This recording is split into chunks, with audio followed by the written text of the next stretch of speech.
لله رب العالمين الرحمن الرحيم نحمده أبلغ حمد وأزكاه وأشمله وأنماه ونشهد أن لا إله إلا الله وحده لا شريك له القائل سبحانه ورحمتي وسعت كل شيء ونشهد أن سيدنا ونبينا ومولانا محمدا عبد الله ورسوله القائل صلى الله عليه وسلم ارحموا من في الأرض يرحمكم من في السماء صلى الله تعالى عليه وعلى آله وأصحابه العاملين بسنته والداعين إلى شريعته الرحماء فيما بينهم إلى يوم الدين أما بعد أعوذ بالله من الشيطان الرجيم بسم الله الرحمن الرحيم وما أرسلناك إلا رحمة للعالمين عن أنس بن مالك رضي الله عنه قال جاء أعرابي إلى النبي صلى الله عليه وسلم فقال يا محمد احمل لي على بعيري هذين من مال الله الذي عندك فإنك لا تحمل لي من مالك ولا من مال أبيك فقال صلى الله عليه وسلم المال مال الله وأنا عبده ولكن يقاد منك يا أعرابي فقال الأعرابي إنك لا تفعل قال صلى الله عليه وسلم ولماذا قال فإنك لا تكافئ السيئة بالسيئة ولكنك تكافئ السيئة بالحسنة فعفى عنه الرسول صلى الله عليه وسلم وأمر له بما يحتاج إليه رواه أبو داود. وعن أبي موسى الأشعري رضي الله عنه قال قال رسول الله صلى الله عليه وسلم لن تؤمنوا حتى تراحموا قالوا كلنا رحيم يا رسول الله قال صلى الله عليه وسلم إنه ليس برحمة أحدكم صاحبه ولكنها رحمة عامة رواه الطبراني أو كما قال النبي صلى الله عليه وسلم.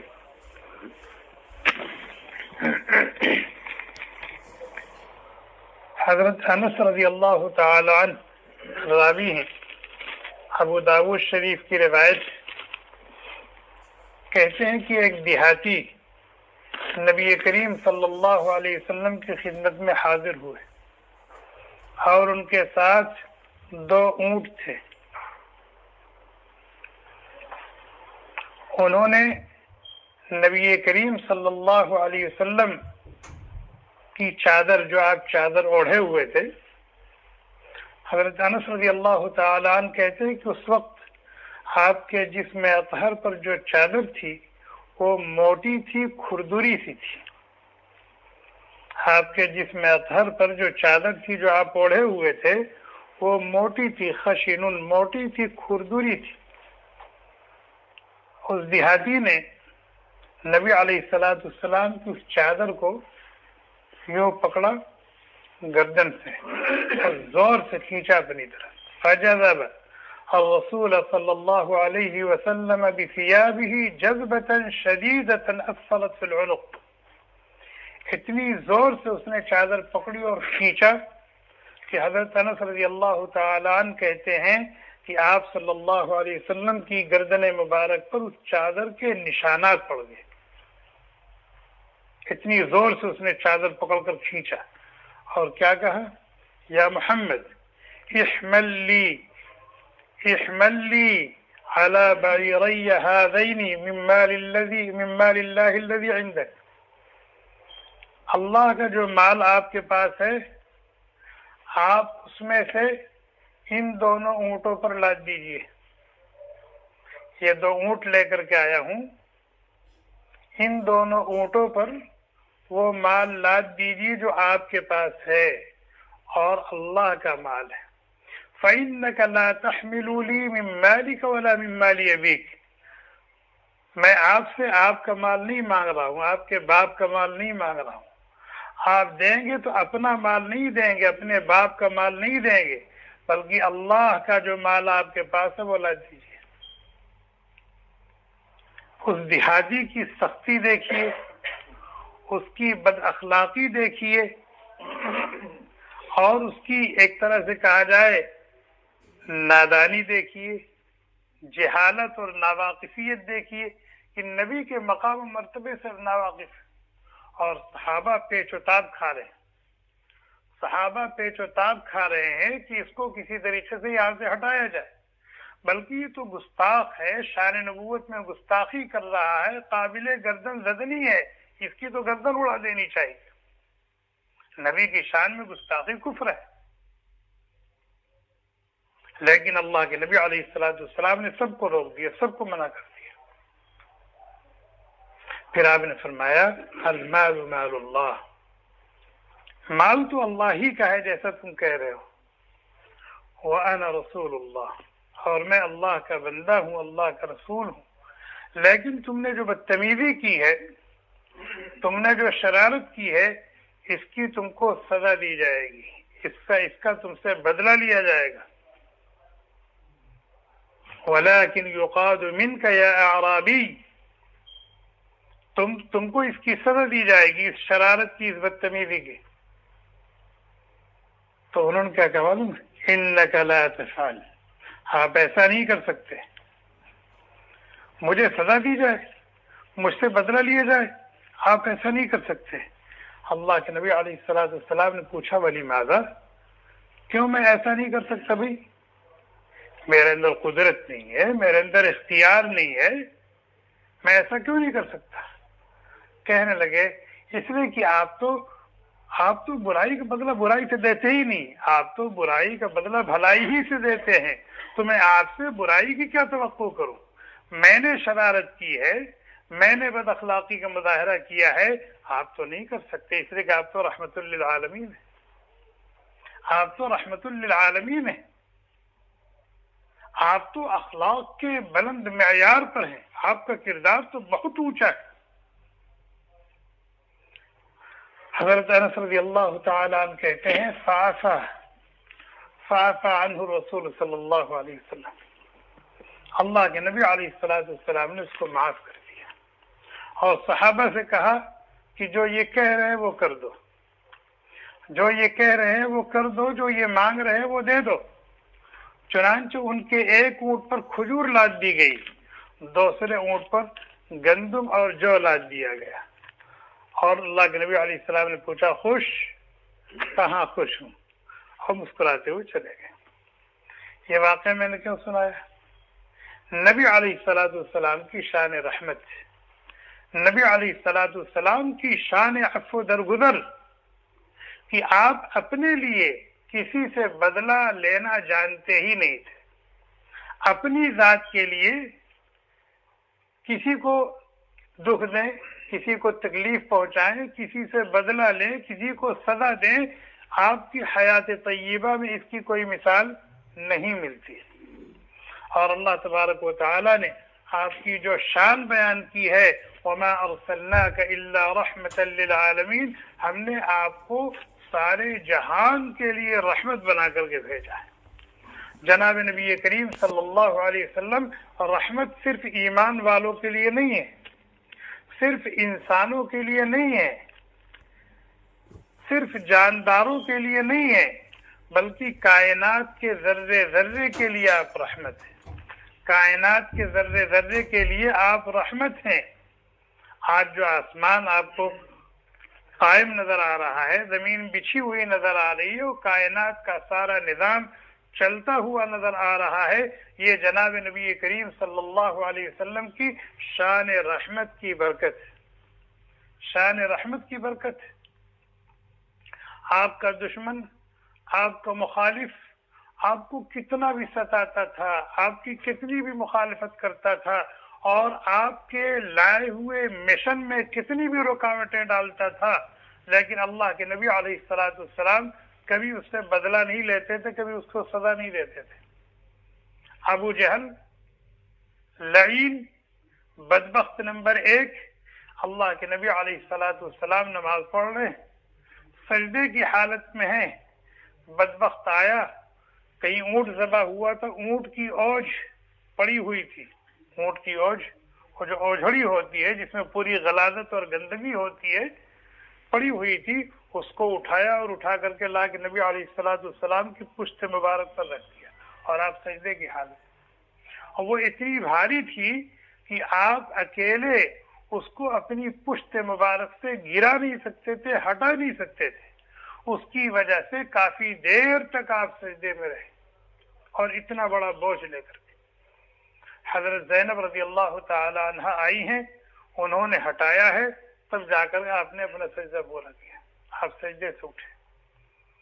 نبی علیہ السلام نماز پڑھ رہے ہیں، ابو جہل بدبخت وہ آتا ہے اور آپ کے گلے میں چادر کا پھندا لگاتا ہے، اور پھندا لگا کر کے کھینچ لیتا ہے اور آپ گر جاتے ہیں۔ سورہ قلم کے اندر جو کہا کہ ارأیت الذی ینہی عبدا اذا صلی، دیکھا نہیں اس بدبخت کو جو روکتا ہے، منع کرتا ہے اللہ کے بندے کو جب وہ نماز پڑھتا ہے، وہ یہی بدبخت ہے، اسی کے حق میں یہ آیت کریمہ نازل ہوئی ہے۔ اللہ کے نبی علیہ السلام کو نماز نہیں پڑھنے دیتا تھا۔ کیا نبی علیہ السلام کمزور تھے؟ وہ تو ایک مرتبہ ہاتھ اٹھاتے تو وہ پتہ نہیں کہاں سے کہاں جاتا، یا تھوک دیتے تو اس کا وجود ختم ہو جاتا، ایک تھپڑ مار دیتے تو اس کی کہانی ختم ہو جاتی، لیکن اللہ کے نبی علیہ السلام نے عفو درگزر سے کام لیا، عفو درگزر سے کام لیا۔ اللہ کے نبی علیہ السلام مکہ کی گلیوں میں کہتے جا رہے ہیں، یا ایھا الناس قولوا لا الہ الا اللہ تفلحوا، اے لوگو لا الہ الا اللہ کہہ لو کامیاب ہو جاؤ گے۔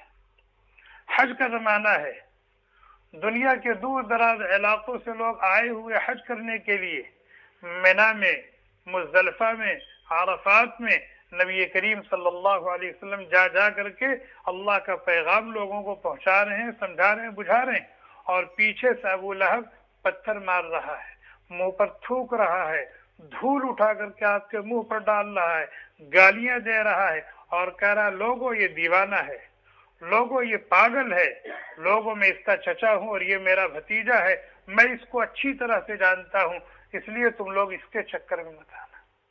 اللہ کے نبی علیہ السلام نے کبھی ابو لہب سے بدلہ نہیں لیا، اس سے انتقام نہیں لیا، اس کو سزا نہیں دی، اس کی شرارتوں اور بدماشیوں کا مزہ اس کو نہیں چکھایا، ہمیشہ عفو درگزر سے کام لیا۔ اس طرح کے واقعات سے آپ کی حیات طیبہ بھری ہوئی ہے، اور میں نے بتایا کہ آپ کی رحمت اور مہربانی، آپ کی شفقت صرف مسلمانوں کے ساتھ نہیں تھی، صرف انسانوں کے ساتھ نہیں تھی۔ جب کوئی بہت زیادہ تنگ کرتا تھا، بہت زیادہ تنگ کر دیتا تھا اور حد سے تجاوز کر جاتا تھا، تو آپ زیادہ سے زیادہ کیا کہتے تھے؟ اللہم اہد قومی فإنہم لا یعلمون، اللہم اہد قومی فإنہم لا یعلمون، اے اللہ ان لوگوں کو ہدایت دے دے، یہ مجھے جانتے نہیں میں کون ہوں، یہ مجھے جانتے نہیں میں کون ہوں، ان کو بتا دے، ان کو سکھا دے، ان کو ہدایت دے دے۔ اور انتہائی اندوہناک اور دلدوز منظر تھا کب؟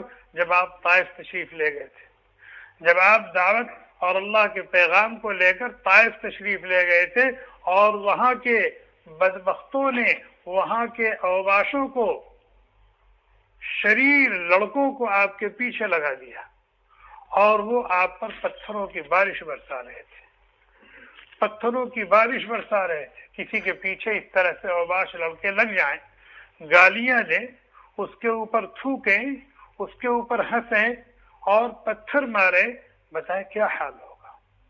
نبی کریم صلی اللہ علیہ وسلم کی دونوں جوتیاں خون سے لت پت ہو گئی، اور آپ زخموں کی تاب نہ لا کر بیٹھ گئے۔ وہ اوباش آتے تھے، آپ کو پکڑ کے اٹھاتے تھے اور پھر شرارتیں شروع کر دیتے تھے۔ چنانچہ جب آبادی سے آپ باہر نکلے تو پہاڑوں کے فرشتے آئے، پہاڑوں کے فرشتے آئے اور انہوں نے نبی کریم صلی اللہ علیہ وسلم کو سلام پیش کیا اور کہا کہ ہمارے ذمے پہاڑوں کی خدمت ہے، ہم اس کام پر مامور ہیں، اگر آپ اجازت دیں تو ہم ان دونوں پہاڑوں کو ملا دیں اور پورے طائف کے لوگ اس میں پس کر ختم ہو جائیں۔ اللہ کے نبی علیہ السلام نے اس نازک ترین موقع پر یہ جملہ ارشاد فرمایا تھا، اللہم اہدی قومی فإنہم لا یعلمون، اے اللہ میری قوم کو ہدایت دے دی، یہ مجھے جانتی نہیں، ان کو ختم کر کے، ان کو مار کر کے مجھے کیا ملے گا؟ ہو سکتا ہے ان کی صلب سے کوئی ایسا شخص پیدا ہو جو اللہ کی وحدانیت کا علم اٹھا کر کے آگے بڑھے، اللہ کے سامنے سجدہ ریز ہو۔ چنانچہ پھر انہی اہل طائف میں سے کیسے کیسے لوگ پیدا ہوئے۔ اسی کو حفیظ جالندری نے اپنے انداز میں کہا ہے کہ جب فرشتوں نے کہا کہ اگر آپ اجازت دیں تو ہم ان دونوں پہاڑوں کو ملا دیں اور اہل طائف دونوں پہاڑوں کے درمیان پس کر رہ جائیں، آپ نے فرمایا جناب رحمت للعالمین سن کے فرمایا، جناب رحمت للعالمین نے سن کے فرمایا کہ میں اس دہر میں قہر و غضب بن کر نہیں آیا، میں کیوں ان کے لیے قہر الہی کی دعا مانگوں، بشر ہیں بے خبر ہے کیوں تباہی کی دعا مانگوں۔ بیان کر دینا آسان ہے، بیان کر دینا آسان ہے، سن لینا آسان ہے، کبھی ہم تنہائی میں اس واقعے کو پڑھیں اور سوچیں تو پھر ہمیں اندازہ ہوگا کہ یہ کیا ہے۔ ایک مرتبہ حضرت عبداللہ ابن عمر رضی اللہ تعالی عنہ کہتے ہیں کہ ہم لوگ نبی علیہ السلام کے ساتھ سفر میں تھے، کہیں پڑاؤ ڈالا گیا، آپ قضاء حاجت کے لیے تشریف لے گئے تو ہمیں شرارت سوجی۔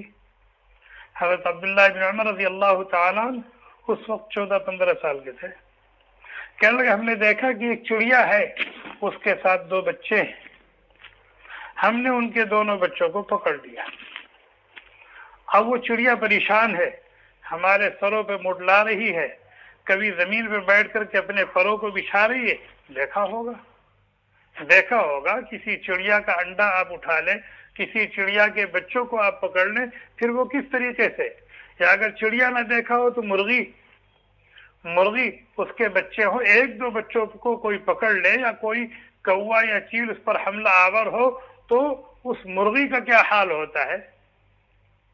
گویا کہ وہ چڑیا فریاد کر رہی تھی، اپنی اداؤں سے وہ فریاد کر رہی تھی کہ میرے بچوں کو چھوڑ دو، لیکن ان لوگوں کو مزہ آ رہا تھا۔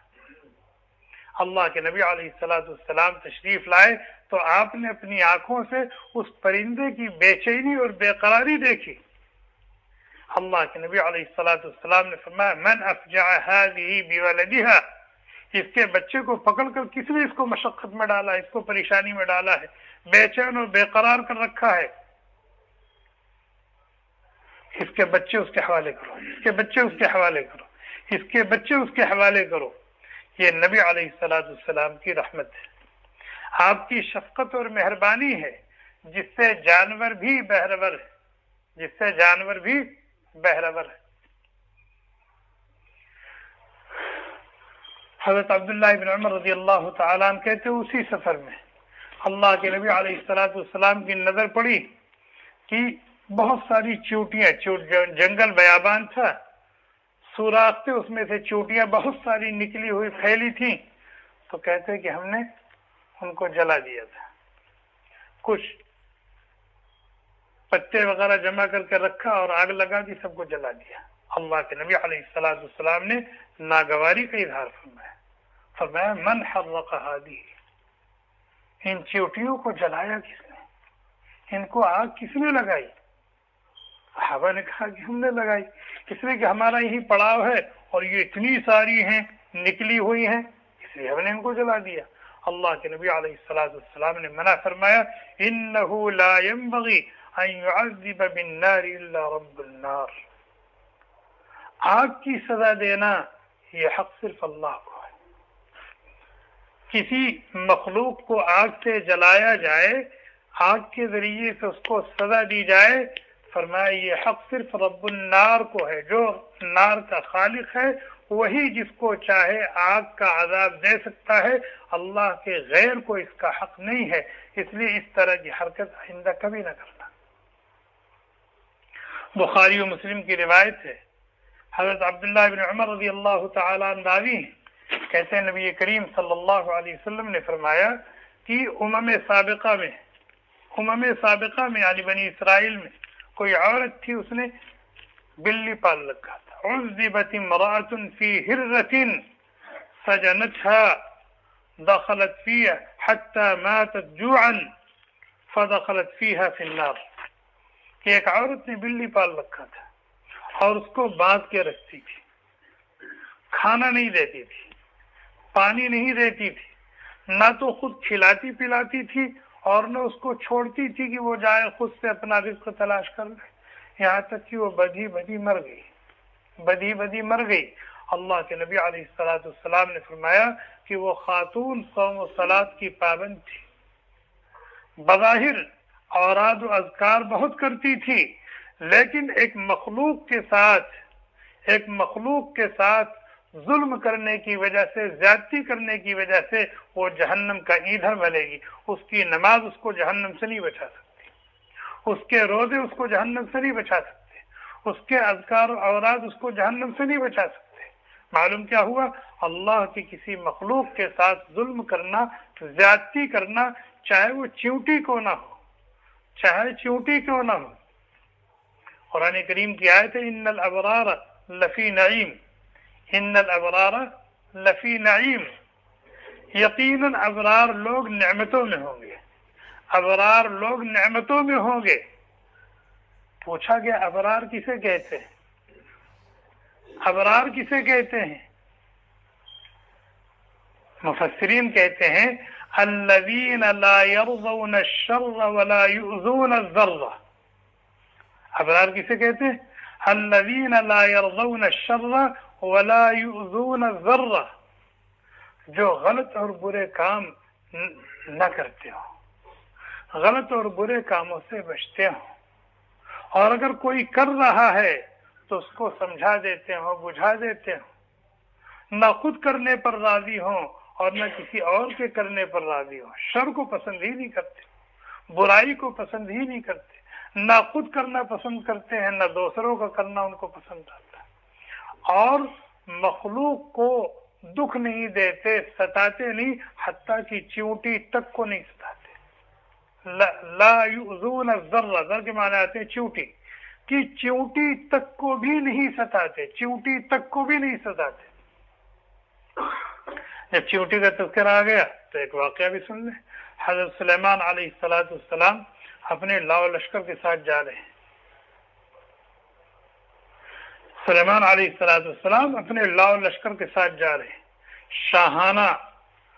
شاہانہ حشم و خدم اور شاہانہ شان و شوکت کے ساتھ جا رہے ہیں۔ چیونٹیاں اپنی بلوں سے باہر نکل کر کے اپنی روزی کا بندوبست کر رہی تھی اور کافی تعداد میں باہر نکلی ہوئی تھی۔ تو جو ان کی امیرہ تھی، ان کی بادشاہ تھی، تو اس نے اعلان کیا فوراً، اس نے کہا یا ایھا النمل ادخلوا مساکنکم، اے چیونٹیوں فوراً اپنی بلوں میں چلی جاؤ، لا یحطمنکم سلیمان وجنودہ، سلیمان علیہ السلام کا لشکر آ رہا ہے، ایسا نہ ہو کہ وہ تم کو کچل دے اور تمہارا نام و نشان مٹ جائے، اس لیے تم فوراً اندر چلو۔ سوال یہ پیدا ہوتا ہے کہ سلیمان علیہ السلام نبی ہیں، ان سے اس طرح کی زیادتی کیسے ہو سکتی ہے؟ تو چیونٹی خود ان کی صفائی دے رہی ہے، کہہ رہے جان کر کے تو ایسا نہیں کر سکتے، ہاں انجان میں ایسا ہو سکتا ہے، اس لیے تم بہت ہی چھوٹی اور معمولی مخلوق ہو سکتا ہے ان کی نظر نہ پڑے اور تم ان کے پیروں کے نیچے آ جاؤ، وہم لا یشعرون۔ اس کی یہ بات سن کر حضرت سلیمان علیہ السلام مسکرائے، اس لیے کہ حضرت سلیمان علیہ السلام کو اللہ تبارک و تعالی نے یہ قدرت دی تھی کہ وہ تمام مخلوقات کی بولیاں سمجھتے تھے. چیونٹی کیا کہہ رہی اس کو بھی سمجھتے تھے, فاختہ کیا کہہ رہی اس کو بھی سمجھتے تھے, کبوتر کیا کہہ رہا ہے اس کو بھی سمجھتے تھے, بلبل کیا بول رہا ہے اس کو بھی سمجھتے تھے, کوئل کیا کہہ رہی اس کو بھی سمجھتے تھے. چنانچہ چیونٹی نے یہ جو تقریر کی, چیونٹیوں کی جو رئیسہ تھی, امیرہ تھی, جو اس نے تقریر کی, تو اس تقریر کو سلیمان علیہ السلام نے سنا اور سن کر کے مسکرائے. فتبسم ضاحكا من قولها, فتبسم ضاحكا من قولها, اس کی بات کو سن کر کے سلیمان علیہ السلام مسکرائے. مسکرانے کے بعد ہماری طرح ایٹھنے نہیں لگے, کھینچنے اور تننے نہیں لگے, غرور اور گھمنڈ میں نہیں آ گئے کہ دیکھا مجھے, میں چیونٹیوں کی بات بھی سمجھتا ہوں, اس چیونٹی نے یہ تقریر کی ہے. نہیں, دعا کرنے لگا, ربی اوزعنی ان اشکر نعمتک التي انعمت, اے اللہ مجھے توفیق دے کہ میں تیرا شکر کروں کہ تو نے مجھے کتنی نعمتیں عطا فرمائی. ایک شخص حضرت امام ابو حنیفہ رحمۃ اللہ علیہ کی خدمت میں حاضر ہوا اور اس نے کہا کہ امام صاحب, وہ جو چیونٹی تھی جس نے چیونٹیوں کو خطاب کیا تھا, جس کی بات کو سن کر سلیمان علیہ السلام مسکرائے تھے, وہ مذکر تھی کہ مؤنث تھی؟ کیا کہا کہ وہ چیونٹی جس کی بات سن کر کے سلیمان علیہ السلام مسکرائے تھے اور جس نے اپنی قوم کو خطاب کیا تھا کہ سلیمان علیہ السلام کا لشکر آ رہا ہے, تم جلدی سے اپنی بلوں میں چلی جاؤ, ایسا نہ ہو کہ سلیمان علیہ السلام کا لشکر تمہیں لاشعوری طور پر کچل دے, تم روز جاؤ. وہ مذکر تھی, مؤنث تھی. حضرت امام ابو حنیفہ رحمۃ اللہ علیہ نے فرمایا وہ مؤنث تھی, مؤنث تھی. پوچھا کیسے؟ کہا اللہ تعالیٰ کا قالت نملتن, قالت مؤنث کا صیغہ ہے, یہ فعل کہہ رہا ہے کہ وہ مؤنث تھی. اگر وہ مذکر ہوتی تو قال نملتن کہتے اللہ تعالیٰ, لیکن قالت کہا, اس کا مطلب ہے کہ وہ مؤنث تھی. بہت سارے لوگ ہیں جو مغرب زدہ ہیں اور وہ یہ کہتے ہیں کہ بھئی حقوق میں مرد اور عورت برابر ہیں.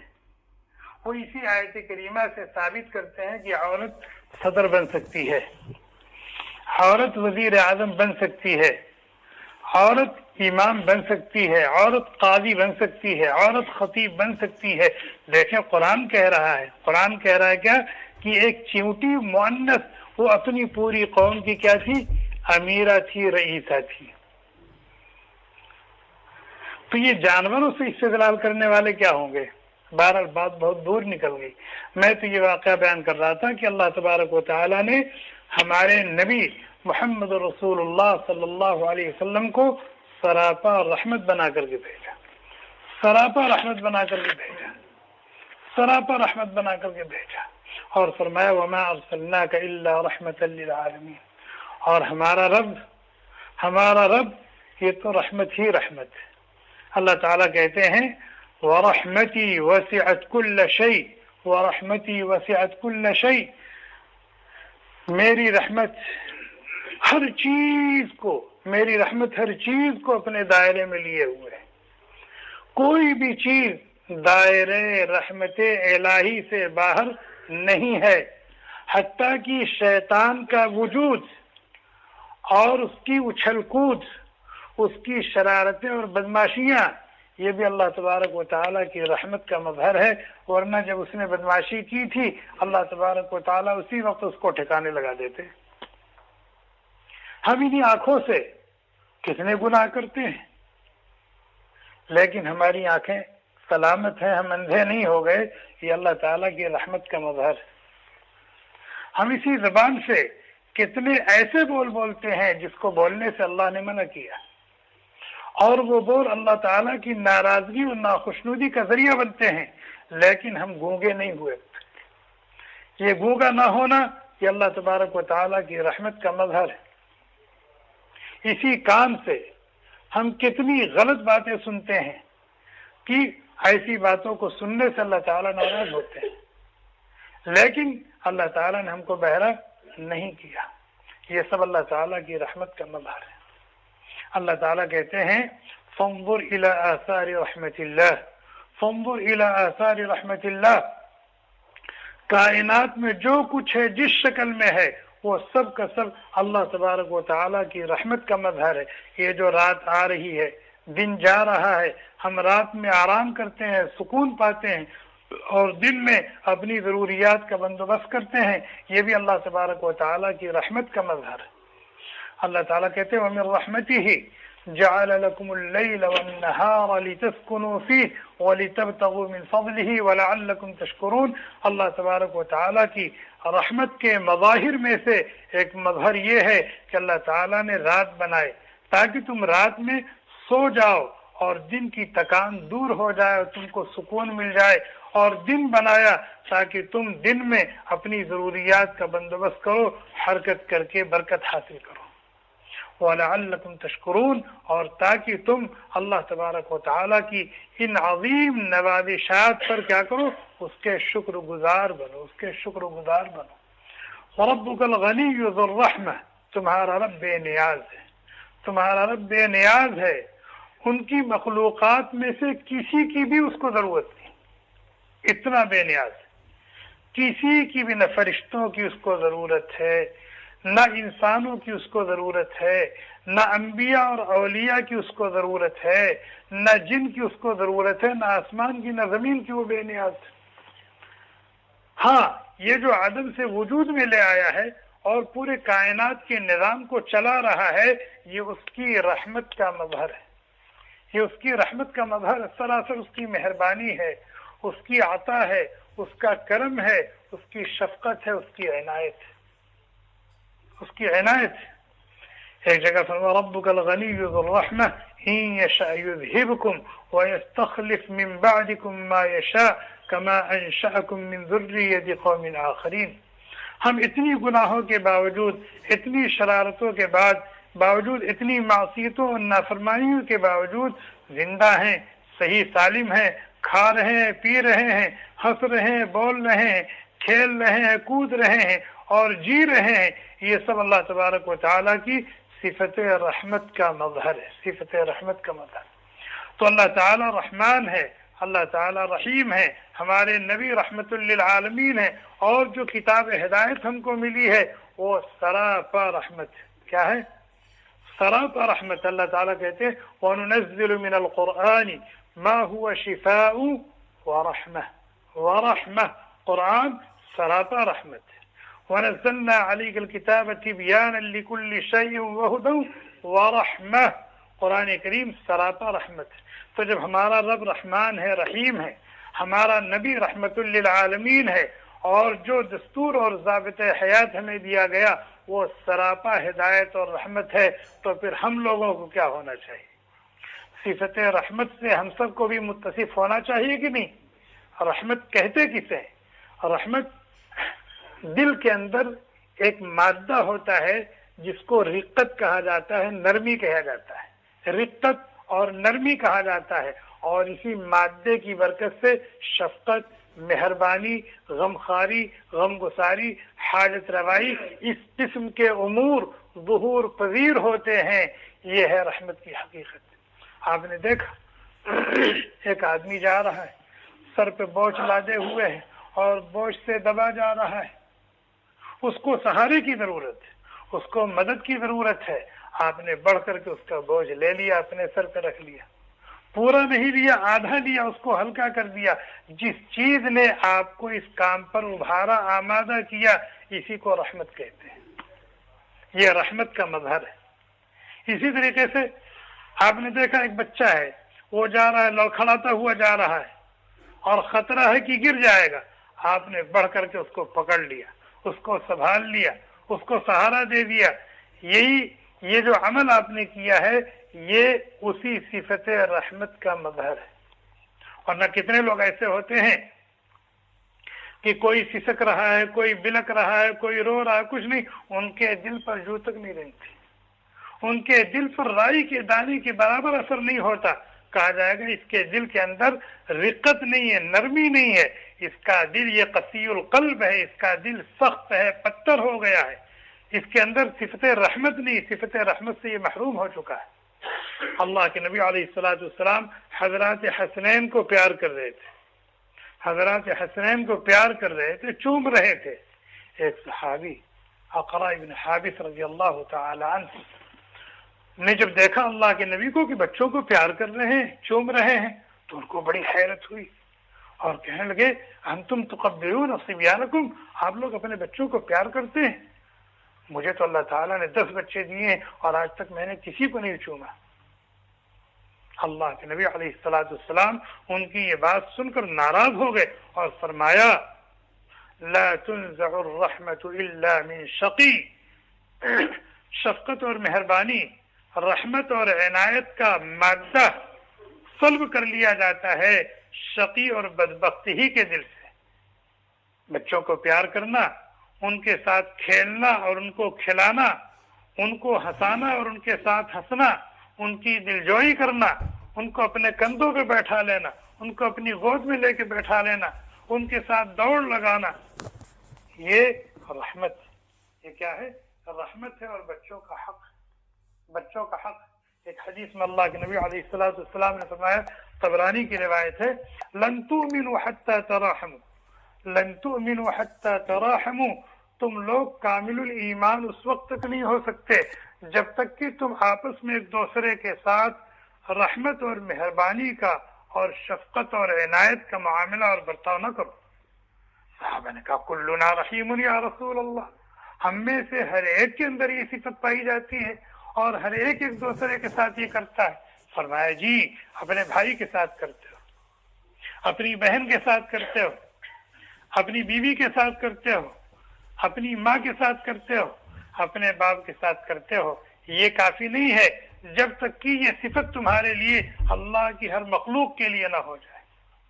یہ جذبہ تمہارے اندر اللہ کی ہر مخلوق کے تعلق سے پیدا ہونا چاہیے، چاہے وہ مسلمان ہو، چاہے کافر ہو، چاہے اپنا ہو، چاہے بیگانہ ہو، چاہے انسان ہو، چاہے جانور ہو، اللہ کی کوئی بھی مخلوق ہو کسی بھی شکل میں۔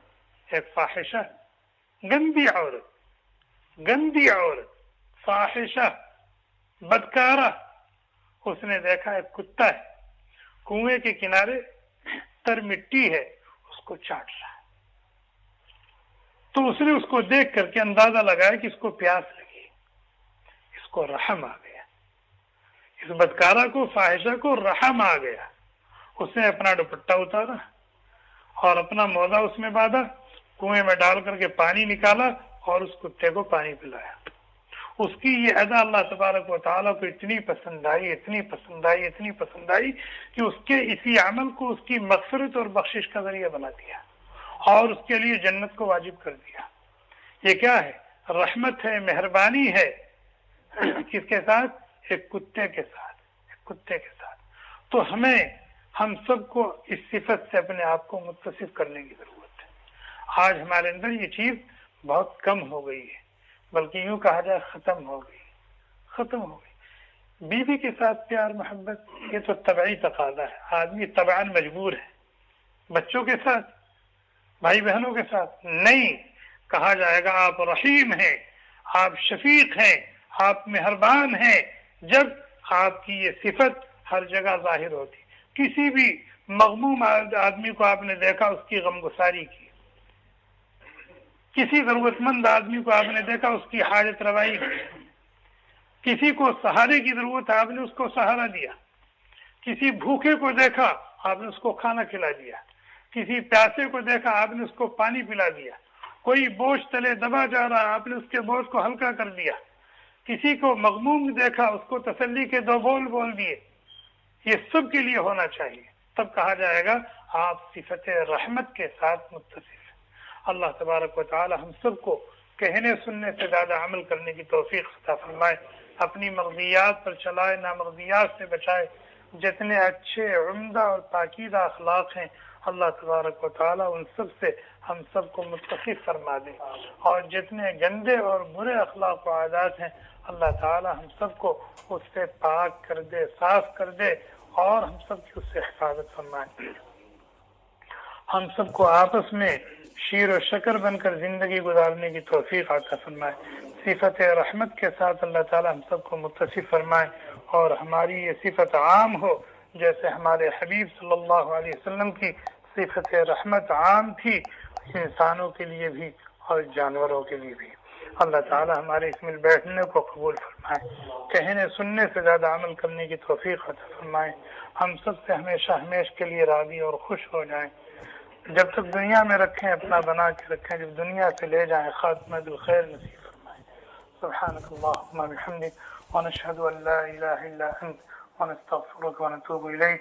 سبحان ربک رب العزة عما یصفون وسلام علی المرسلین والحمد للہ.